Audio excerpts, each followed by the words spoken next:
हरे कृष्णा, जय माता दी। आप सभी को करवा चौथ की हार्दिक शुभकामनाएं।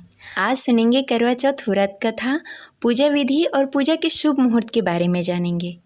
तो प्रेम से बोलिए गौरी पुत्र गणेश की जय, शिव जी माता पार्वती की जय। हिंदू पंचांग के अनुसार हर साल कार्तिक महीने के कृष्ण पक्ष की चतुर्थी तिथि को करवा चौथ का व्रत रखा जाता है। इसे कर्क चतुर्थी के नाम से भी जाना जाता है। इस दिन सुहागिन महिलाएं अपने पति की लंबी उम्र के लिए निर्जला व्रत रखती हैं और संध्या के समय चांद को देखकर व्रत खोलती हैं। इस बार करवा चौथ का व्रत 20 अक्टूबर 2024 दिन रविवार को रखा जा रहा है। पूजा का शुभ मुहूर्त संध्या 5:45 से शाम 7:02 तक रहेगा। वहीं चंद्रोदय का समय रात्रि 8:15 पर रहेगा। आप इस मुहूर्त में चंद्रदेव को अर्घ्य देकर अपने पति के हाथों से जल ग्रहण करके अपना व्रत खोल सकती हैं। करवा चौथ के दिन महिलाएं 16 श्रृंगार करती हैं। शिव जी, माता पार्वती और गणेश जी की विधिवत पूजा करके करवा माता की पूजा करती हैं और रात्रि के समय चंद्रमा निकलने पर चंद्रदेव को अर्घ्य देकर उनकी पूजा करके अपने पति के हाथों से जल पीकर मिठाई खाकर अपना व्रत खोलती हैं। तो आइए सुनते हैं करवा चौथ की संपूर्ण व्रत कथा। कथा शुरू करने से पहले कमेंट बॉक्स में अपने सुहाग की लंबी आयु के लिए करवा माता की जय अवश्य लिखिएगा। तो सबसे पहले सुनते हैं गणेश जी की कथा। एक नगर में एक बुढ़िया माई थी। मिट्टी के गणेश जी की पूजा करती थी। रोज बनाए रोज गल जाए। एक दिन उसने देखा कि एक सेठ का मकान बन रहा है। बुढ़िया माई उस मिस्त्री से बोली कि पत्थर का गणेश बना दो। तो वो लोग बोले कि जब तक तेरे पत्थर के गणेश बनाएंगे तब तक अपनी दीवार खड़ी कर लेंगे। फिर बुढ़िया माई बोली, राम करे तेरी दीवार टेढ़ी हो जाए। अब उनकी दीवार टेढ़ी हो गई। वो जब जब दीवार बनाते वो तब तब दीवार टेढ़ी हो जाती। इस तरह करते करते शाम हो गई। शाम को सेठ आया। उसने कहा कि आज कुछ भी नहीं किया। वो कहने लगे कि एक बुढ़िया माई आई थी। वह कहने लगी कि मेरा पत्थर का गणेश बना दो। हमने नहीं गढ़ा तो उसने कहा कि तुम्हारी दीवार टेढ़ी हो जाए। तब से दीवार सीधी नहीं बन रही है। दीवार को बनाते और ढाह देते हैं। सेठ ने बुढ़िया माई को बुलाया और सेठ ने कहा कि हम तेरा सोने का गणेश गढ़ देंगे, हमारी दीवार सीधी कर दो। सेठ ने बुढ़िया माई को सोने का गणेश बनाकर दिया और सेठ की दीवार भी सीधी हो गई। जैसे सेठ की दीवार सीधी होगी, हे गणेश भगवान वैसे ही सबका कार्य सिद्ध करना। जय श्री गणेश। अब चलिए सुनते हैं करवा चौथ की कथा।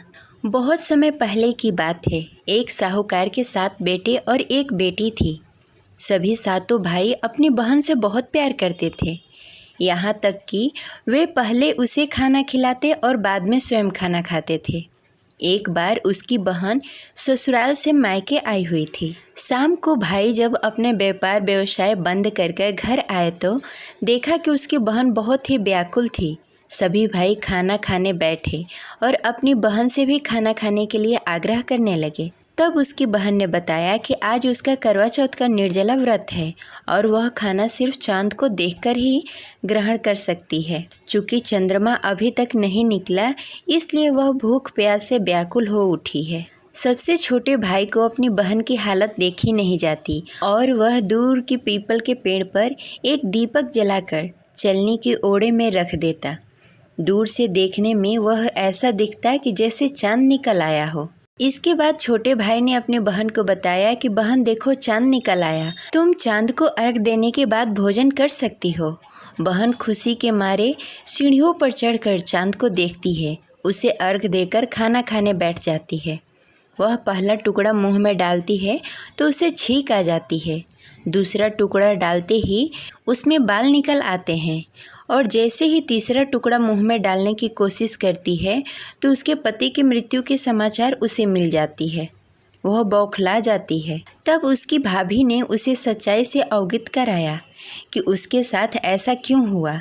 करवा चौथ का व्रत गलत तरीके से टूटने के कारण करवा देवता उससे नाराज हो गए हैं और उन्होंने ऐसा किया है। सच्चाई जानने के बाद करवा निश्चय करती है कि वह अपने पति की अंतिम संस्कार नहीं होने देगी और वह अपने सतीत्व से उसे पुनर्जीवन दिलाकर रहेगी।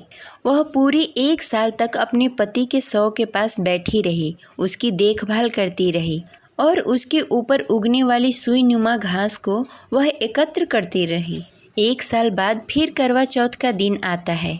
उसकी भाभियाँ करवा चौथ का व्रत रखती हैं।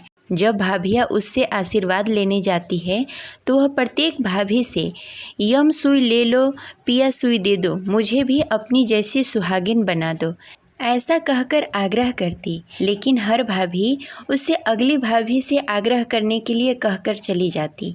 इस प्रकार जब 6वें नंबर की भाभी आती है तब करवा उससे भी यही बात कहकर दोहराती है। यह भाभी उसे बताती है कि चूँकि सबसे छोटे भाई की वजह से उसका व्रत टूटा था, अतः उसकी पत्नी में ही शक्ति है कि वह तुम्हारे पति को दोबारा जीवित कर सकती है। इसलिए जब वह आए तो तुम उसे पकड़ लेना, जब तक वह तुम्हारे पति को जिंदा न कर दे उसे नहीं छोड़ना। ऐसा कहकर वह वहाँ से चली गई। सबसे अंत में छोटी भाभी आती है। करवा उससे भी सुहागिन बनाने का आग्रह करती है, लेकिन वह टाल टटोल करने लगती है। इसे देखकर करवा उसे जोर से पकड़ लेती है और अपने सुहाग को जिंदा करने के लिए आग्रह करने लगती है। भाभी उसे छुड़ाने के लिए नोचती है, खरोचती है, लेकिन करवा नहीं छोड़ती है। अंत में उसकी तपस्या को देखकर भाभी पसीज जाती है और अपनी छोटी अंगुली को चीरकर उसमें से अमृत उसके पति के मुख में डाल देती है। करवा का पति तुरंत श्री गणेश कहता हुआ उठकर बैठ जाता है और वह कहता है कि मैं बहुत देर तक सो गया, मुझे बहुत नींद आ रही थी। तब करवा ने उसे सारी बात बताई कि वह 1 सालों से ऐसे ही सोया हुआ है। भगवान श्री गणेश की कृपा और माता गौरी की कृपा से उसकी छोटी भाभी के माध्यम से करवा को उसका सुहाग वापस मिल जाता है। हे श्री गणेश, माता गौरी, जिस प्रकार करवा को चिर सुहाग का वरदान आपसे मिला है वैसे ही सब सुहागिनों को मिले।